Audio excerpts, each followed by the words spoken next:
Jika Korea dikenal dengan drama Korea, maka Indonesia memiliki drama horor yang tak kalah menarik. Film horor memiliki daya tarik yang sangat kuat bagi masyarakat Indonesia. Belakangan ini, industri film nasional semakin dipenuhi oleh film-film horor bernuansa mistis yang laris di pasaran, bahkan mampu mengalahkan film dari genre lain. Para pakar berpendapat bahwa faktor budaya menjadi pendorong utama mengapa masyarakat Indonesia begitu terobsesi dengan film-film horor. Selain itu, dengan kekayaan ikon horor khas yang dimiliki, Indonesia berpotensi memproduksi film-film yang dapat bersaing di kancah internasional. Salah satu film horor yang mencatat sejarah adalah KKN di Desa Penari. Mungkin kalian juga sudah pernah nonton film ini kan? Yang dirilis pada tahun 2022.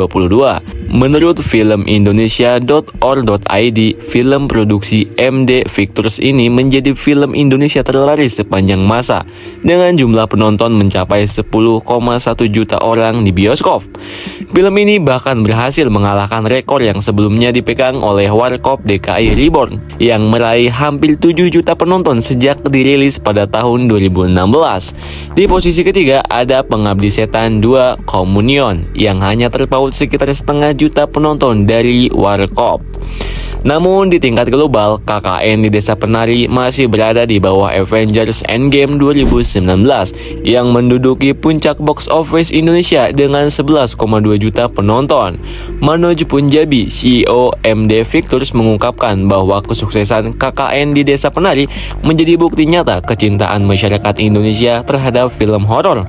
Film ini sendiri diadaptasi dari kisah viral tentang 6 mahasiswa yang menjalani kuliah kerja nyata atau KKN di sebuah desa misterius yang ternyata menyimpan rahasia kelam.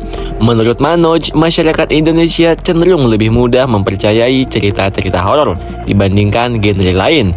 Ia berpendapat bahwa budaya mistis yang mengakar kuat sejak kecil dengan berbagai kisah tentang Ratu Pantai Selatan, genderuwo, kuntilanak, tuyul, dan makhluk gaib lainnya membuat film horor lebih mudah diterima.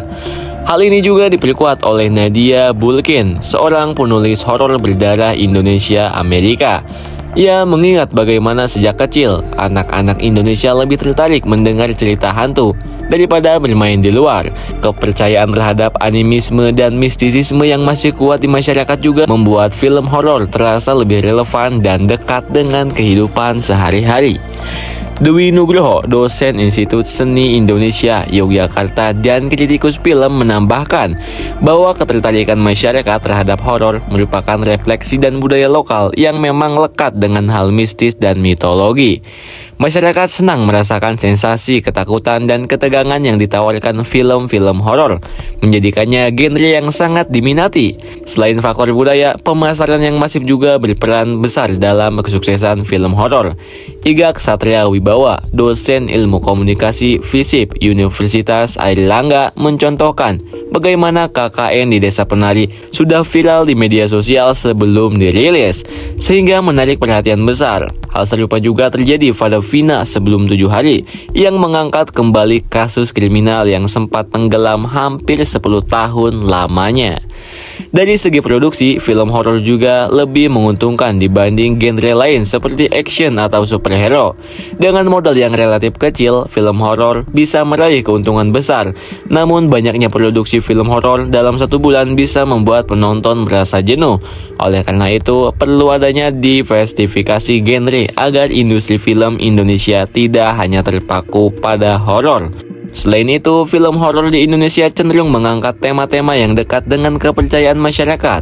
Beberapa contoh tema yang sering diangkat adalah santet, susuk, penglaris, mitos, pelet, pengusiran setan, jampe-jampe, pamali, kutukan, dan juga karma. Tema-tema ini sudah melekat dalam budaya dan kepercayaan masyarakat Indonesia, sehingga lebih mudah menarik perhatian dan membangun rasa takut yang lebih nyata bagi penonton. Di sisi lain, film dengan genre lain seperti superhero dan aksi masih belum bisa menyaingi dominasi film horor di Indonesia. Beberapa film seperti Gundala, Sri Asih, dan Virgo and the Sparklings mencoba membangun sinema pahlawan super lokal. tetapi belum mendapatkan antusiasme sebesar film horor. Hal ini mungkin disebabkan oleh kurangnya kedekatan budaya antara masyarakat dengan konsep pahlawan super dibandingkan dengan kepercayaan terhadap hal mistis. Menariknya, film-film horor yang sukses di Indonesia umumnya berasal dari kisah-kisah yang sudah dikenal luas oleh masyarakat. Beberapa film seperti Kuntilanak, Suster Ngesot, Jelangkung, dan Susana berhasil menarik banyak penonton karena mengangkat urban legend yang sudah lama beredar. Sementara itu, film horor dengan elemen monster atau peperangan ala Hollywood cenderung kurang diminati karena kurang dimiliki unsur budaya yang dekat dengan masyarakat Indonesia. Selain faktor budaya dan pemasaran, tren viral juga mempengaruhi keberhasilan film horor. Viral kultur di Indonesia menunjukkan bahwa banyak isu atau cerita menjadi perhatian publik setelah viral di media sosial. Hal ini juga terjadi pada film Vina Sebelum 7 Hari yang mengangkat kembali kasus kriminal lama setelah viral di internet dulu. Dengan tren ini, bukan tidak mungkin bahwa semakin banyak film horor yang terinspirasi dari kisah-kisah viral di masa depan. Dengan dominasi film horor yang terus berlanjut, muncul pertanyaan, apakah industri film Indonesia akan terus berputar di sekitar genre ini? Di satu sisi, ini bisa menjadi kabar baik karena Indonesia semakin dikenal sebagai negara dengan film horor berkualitas. Namun di sisi lain ada kekhawatiran bahwa keberagaman genre film akan semakin berkurang. Gimana menurut kalian nih guys? Apakah kalian termasuk penggemar film horor Indonesia? Apakah tren ini akan terus bertahan atau ada kemungkinan genre lain mulai mendapatkan tempat di hati penonton? Coba kalian tulis pendapat kalian di kolom komentar ya guys.